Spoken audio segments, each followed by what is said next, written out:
Hai, Assalamualaikum. Selamat pagi semua. Jumpa lagi saya Hakam Hashim dalam channel saya Hakam Hashim. Okey, hari ini saya nak share sedikit berkenaan dengan pelaburan emas. Okey, lately ni kita biasa dengar lah pasal pelaburan emas. Ialah sejak daripada dunia mengalami masalah ekonomi, dan sebenarnya macam-macam lah pelaburan yang kita dengar, antaranya Bitcoin lah, saham lah, emas, dan emas is one part lah.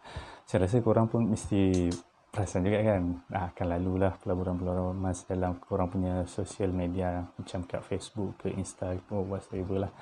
Okey, saya nak share sedikit lah tentang pelaburan emas. First, kita pergi dekat kelebihan emas. Sebenarnya first saya nak cerita sedikit lah. Ramai orang cakap pasal pelaburan emas. Okey, pelaburan emas, setahu saya lah, okey, pelaburan emas ada yang orang emas ni one part of commodity yang didagangkan macam crude oil, macam dekat stok lah, stok pasaran saham lah, macam crude oil, emas, lagi apa lagi yang komoditi-komoditi tu kan. Saya tak berapa tahu lebih detail lah. Mungkin siapa yang ada berdagang dalam apa komoditi ni lebih tahulah. Itu salah satu pelaburan emas. Dan emas juga ada juga yang bank-bank yang buka akaun pelaburan emas, di mana bila korang masukkan duit dalam, depositkan duit dalam akaun tersebut, dan dia akan convertkan kepada berapa gram emas yang korang dapat daripada amount yang korang masukkan tu. Itu pun dikira pelaburan emas juga. Dan yang part ketiga pula, jenis yang ketiga pula, pelaburan emas fizikal. Dan ini yang saya nak sentuh. Dan bagi saya lagi suggest beli emas fizikal lah. Emas fizikal tu macam mana? Emas fizikal tu emas yang kita beli daripada siapa-siapa lah, kedai emas ke atau supplier emas ke, dan kita dapat benda tu dalam bentuk fizikal yang kita boleh pegang lah.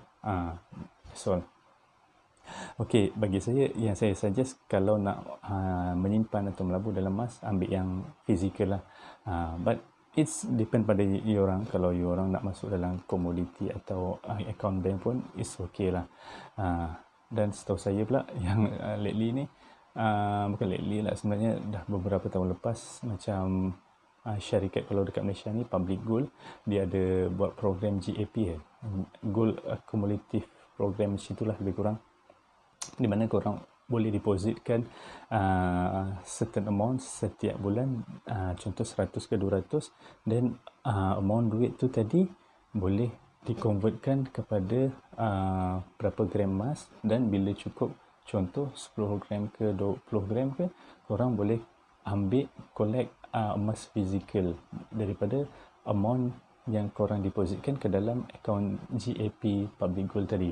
Okey, ini yang saya tahu lah, ramai juga yang buat, which is bagi saya bagus jugalah kalau korang nak buat. Okey, walaupun saya sendiri pun tak buat, but it's depend pada you orang. Yang penting you orang tahu dia punya risiko dan kelebihan dia, dan apa you punya matlamat pelaburan lah. Back to basic, matlamat pelaburan korang sendiri daripada emas, cara pelaburan tu sendiri, cara akaun ke cara fizikal tersebut lah. Okey, cuma kalau tanya saya, honestly, saya suggest emas ni untuk long term investment lah, sebab emas ni untuk short term investment dia pun volatile juga. Dia punya harga sometimes dia boleh meroakkan, boleh naik mendadak, boleh menurun mendadak dalam untuk short term. Tapi dan kalau dalam jangka masa setahun tu, kadang-kadang boleh jadi boleh jadi negatif, boleh jadi positif. Cumanya yang tak bagusnya, emas ni banyak faktor luar yang beyond our control lah, dan kita tak boleh nak nak kontrol harga tu. Itu yang masalah dia sikit lah. Okey, cuma saya nak cerita, tak masuk lagi tak masuk lagi kelebihan emas ni. Okey, yang ini saya nak olah sikit daripada buku ni. Kalau korang pernah baca buku apa, Belajar Ilmu Emas dalam 10 Bab. Ini saya dah lama dah ni beli buku ni. Saya tak ingat, mungkin dalam tahun 2010-2011 macam tu kot. Saya lupa dah.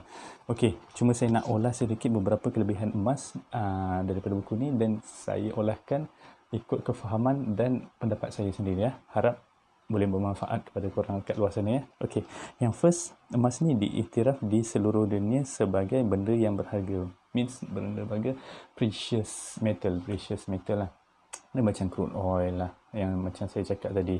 Emas is one part lah. Memang kalau emas ni, emas fizikal, kita bawa pergi ke mana saja kan, boleh diterima lah di negara-negara lain saja, dari negara-negara lain. Contoh kalau macam kita punya wang fiat, duit daripada bank negara tu, kalau nak kita pergi negara luar melancong lah contohnya, kita kena convert dulu kepada duit dia untuk kita lakukan transaksi lah, untuk lakukan jual beli. Tapi macam itulah. Tapi kalau emas ni pula, dia bawa ke negara luar ke, kalau kita boleh jual lah. Bagi saya, setahu saya dia memang boleh dijual di luar negara lah. Tapi dia punya harga dia berapa tu, itu tak pastilah. Kan, mungkin lain negara lain pula kan harga dia kan. Kalau dapat below harga pasaran, means rugilah. Kalau dapat lagi tinggi, it's better lah. Okay, first thing, emas tu memang benda yang berharga lah, precious metal. Yang tu rasanya semua orang tahulah. Yang kedua, kelebihan emas, mudah untuk menukar kepada duit. Okey, emas ni dia agak cairlah kalau nak dibandingkan dengan pelaburan hartanah. Hartanah ni ialah kalau kita nak jual sebuah rumah tu, unit tu, paling cepat pun transaksi dia dalam masa 6 bulan. 6 bulan ke setahun tu, which is normal lah kalau tak ada masalah. Biasanya dalam 6 bulan ke setahun. Kalau emas ni, nak emas tu kita beli, kita nak jual kepada tempat yang mana kita beli emas tu. Okey, contoh emas Pohkong kan, kita nak jual balik dekat Pohkong juga, lepas tu ada resit semua kan, tu lagi senang lah. Tapi kalau emas daripada tempat lain kita beli dulu 10 tahun lepas, nak jual dekat kedai yang lain pun biasanya dia akan terima, sebab diorang boleh cek ketulinan emas tu. Okey, yang ketiga, kelebihan emas yang ketiga, pelaburan simpanan terbaik kerana ia melindungi kekayaan pemiliknya. Okey, kat sini saya tak berapa setuju lah dengan pelaburan terbaik. Dia bukanlah pelaburan terbaik bagi saya, tapi simpanan. Okey, dia jadi pelaburan, macam saya cakap tadi, dia jadi pelaburan sebab ramai orang yang cakap benda tu adalah pelaburan. Bagi saya, dia bukanlah pelaburan, dia adalah simpanan. Cuma sebab dia menyimpan nilai. Okey, menyimpan nilai sebab apa? Kalau kita simpan duit dalam bentuk wang ringgit fiat tu, setiap tahun akan ada inflasi, dan duit ringgit Malaysia ni, inflasi dia every year dalam 3 ke 4%. 3-4% tak silap saya lah. Tapi untuk yang tahun lepas 2020, saya pun tak pasti tak ingat, tak pasti berapa persen. Tapi saya rasa pun dalam rate tu lah. Tapi kalau lagi tinggi tu, mana lagi rugilah. That mean kita kena cari pelaburan yang lebih tinggi daripada kadar inflasi semasa. So, untuk memastikan kita tak rugilah, tak hilang nilai daripada duit yang kita simpan tu ya. Nak kata pelaburan terbaik, bukanlah pelaburan terbaik. Sebab apa? Bagi saya, kalau korang belajar saham dan pandai trade saham, sebenarnya percentage kenaikan dia lagi tinggi lah. Sebab emas ni biasanya every year cuma boleh bagi pulangan paling tinggi 20 ke 30% saja. Tapi kalau korang pandai trade, saya rasa lebih 100% pun dalam masa 6 bulan pun boleh dapat. Benda ni tak mustahil. Dan sekarang ni banyak unit trust pun menawarkan pulangan pelaburan lebih daripada 10%. Kadang-kadang emas ni ada tahun dia punya kenaikan dia tak sampai 10% pun. Tapi untuk long term sebenarnya dia bagus, sebab dia menyimpan nilai. Okey, yang Ni dah berapa dia? 1, 2, 3. Yang keempat boleh dijadikan insurans, tabung pendidikan, kos pergi haji, perkahwinan dan sebagainya, kerana emas adalah duit. Okey, yang ini saya setuju. Macam saya cakap tadi, boleh buat insurans pendidikan. Insurans bagi saya bukanlah, kalau emas ni nak jadikan insurans macam mana? Saya kurang setuju lah emas ni sebagai insurans. Tapi mungkin dia penulis tulis buku ni, maksud dia insurans tu boleh digunakan waktu-waktu kecemasan lah, maksud dia. Dan tabung pendidikan, macam tabung pendidikan apa semua untuk long term, yang ni saya sangat setuju lah. Let's say lah, korang ada anak kecil kan, baru lahir, dan dalam umur 17-18 tahun, mungkin kita perlukan wang yang banyak untuk sambung. Contoh kalau dia nak belajar lebih tinggi lah, di IPTA ke IPTS, so memerlukan belanja yang tinggi. So korang dah boleh plan daripada anak korang lahir, daripada umur 1 tahun tu simpan emas sikit-sikit. Then contoh dalam umur dia 17 ke 18 tahun tu, contoh dah ada 100 gram emas. Then emas tu tadi korang boleh lah cairkan dia, jualkan, dan boleh buat modal untuk sambung pengajian tinggi anak korang. Itu maksudnya. Atau boleh disimpan untuk pergi haji dan sebagainya. Ini adalah kelebihan emas lah.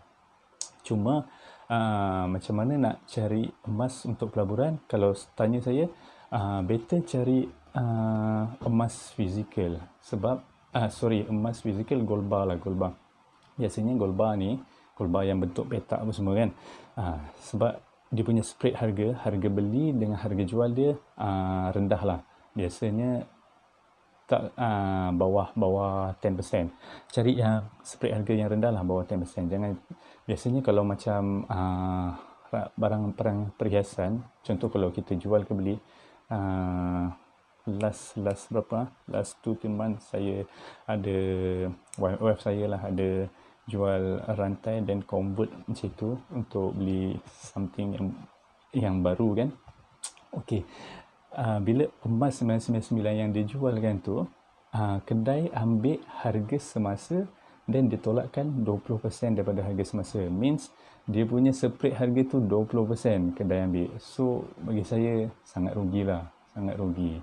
So kalau nak check, tapi ceritanya benda tu bukan untuk pelaburan, sebab untuk pakai, so it's okay lah. Tapi kalau korang plan duit nak emas fizikal tadi untuk dijadikan pelaburan, please make sure dia punya spread tu bawah 10% untuk mengelakkan korang rugi. Dan saya suggest sangat gold bar. Dan kalau kat Malaysia ni, dulu masa saya pun jadi dealer emas, banyak sebenarnya syarikat-syarikat yang menawarkan supply emas dalam bentuk fizikal. Tapi sekarang ni yang strong dan yang saya tahu lah, Public Gold, masih lagi Public Gold. Dan yang lain tu mungkin adalah company-company kecil yang lain, tapi orang pun tak berapa tahu sangat. So kita pergi yang ada main player lah.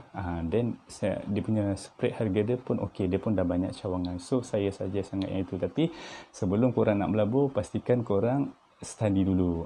Itu saja. Janganlah harapkan info daripada saya saja, sebab saya pun kadang-kadang ada mungkin takut misleading atau misinformation, mana yang saya terlepas pandang kadang-kadang. Yalah, sebab saya pun bukanlah orang kata 100% saya laburkan duit saya semua dekat emas tu. Saya ada duit lebihan daripada duit simpanan saya kan. Simpan dalam duit tabung, satu tabung RM5, tabung shilling. Kalau ada cukup untuk beli 1 ke 2 gram, saya beli. Macam itu je. Saya tak adalah nak setiap kali simpanan saya atau pelaburan saya yang menguntungkan tu, saya semua dam beli emas. Tak, saya bukan macam itu.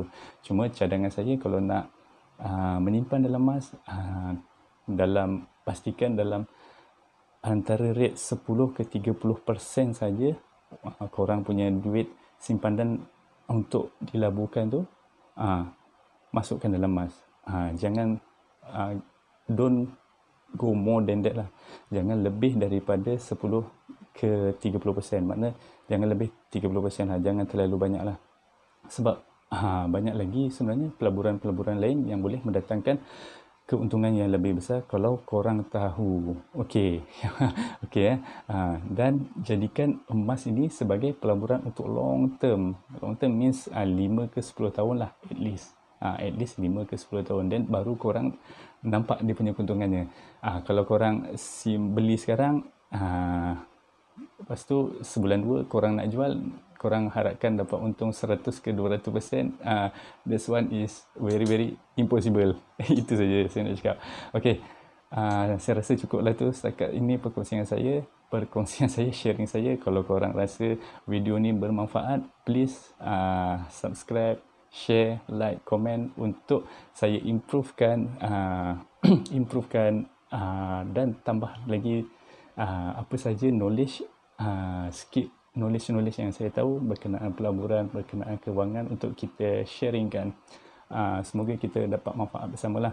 Dan jangan lupa please subscribe dan share supaya kawan-kawan korang kat luar sana dapat sedikit info daripada video ni lah. Itu saja daripada saya.